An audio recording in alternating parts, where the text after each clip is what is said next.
In this video, I'm going to talk about the dragon aspects. I'm going to be answering 3 questions. Who are they, how they got their abilities, and the current status of each in the lore of World of Warcraft. Meaning if they're alive or dead. Now I did want to just have a little side note here. 2 things that people may not be 100% aware of who they are or anything like that are Titans and Keepers.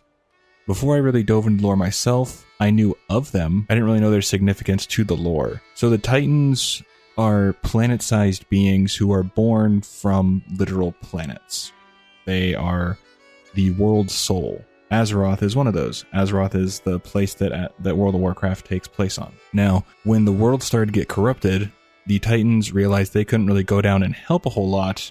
They tried that once, and it didn't go well. I'll explain that in the Titans video I'm going to work on.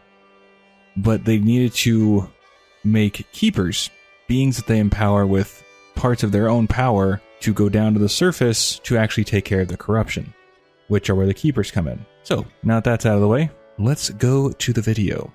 Now to start, who are the aspects? The aspects are 5 proto-drakes named Alexstrasza, Ysera, Nozdormu, Malygos, and Neltharion. Empowered by the Keepers, who gave the aspects their powers after the 5 helped Keeper Tyr defeat a corrupted proto-dragon named Galakrond, an immense beast who feasted on its own kind. Each of the aspects were powerful and intelligent proto-dragon.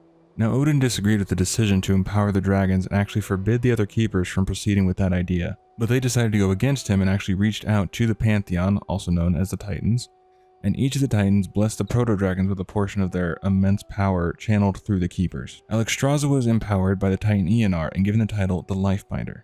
As the first aspect of the Red Dragonflight, she was chosen to safeguard all living creatures in the world. She is also Ysera's older sister. Ysera, also empowered by Eonar, was given the title of the Dreamer, then later the Awakened. She is the first aspect of the Green Dragonflight and was chosen to watch over the world from her verdant realm, the Emerald Dream. Sadly, in the Legion expansion, she was corrupted by the Nightmare, aka the Emerald Nightmare. The Nightmare is the old god corruption of the Emerald Dream. When the Nightmare spreads, it consumes the life force of all it touches. The more it spreads, the weaker druid magic becomes. It is a realm of death, decay, and nightmare. But in Legion, Ysera was corrupted by the Nightmare, slain, and was laid to rest by Tyrande Whisperwind. Her spirit was, however, reborn in the Shadowlands in the realm Ardenwood.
Next up is Nozdormu.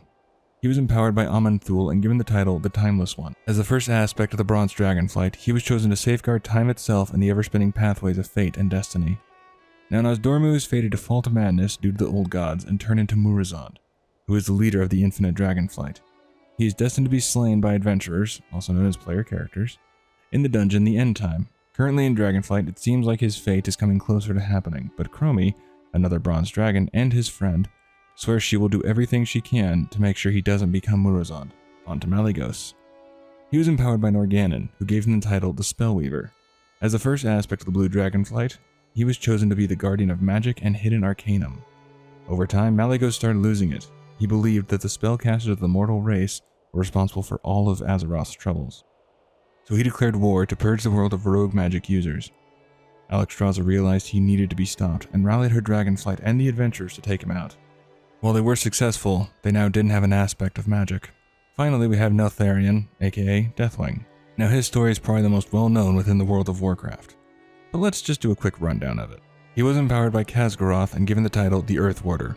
Later on, he would be known as the Destroyer. Technically, he gave himself that title, but we'll get there. As the first aspect of the Black Dragonflight, he was given dominion over the earth and deep places of the world. But he was driven mad by the whispers of the old god, and managed to drive the blue dragonflight to near extinction, naming himself Deathwing. He was slain by the Alliance, Horde, and the help of Thrall, and the other aspects in the Cataclysm expansion. Now, as it stands, there is no official leader of the Black Dragonflight, but Wrathion and Sibelian, sons of Deathwing, are in line to be the leader of the Black Dragonflight. As for the Blue Dragonflight, their leader is named Caligos. He also goes by Calic. He was also empowered by Norgannon and given the title the Steward of Magic. He succeeded Malygos as he refused to side with him and instead joined forces with Alexstrasza to take Malygos down for good when Deathwing rose during the Cataclysm. Calic was named the new aspect of magic and aided the others in helping take down Deathwing.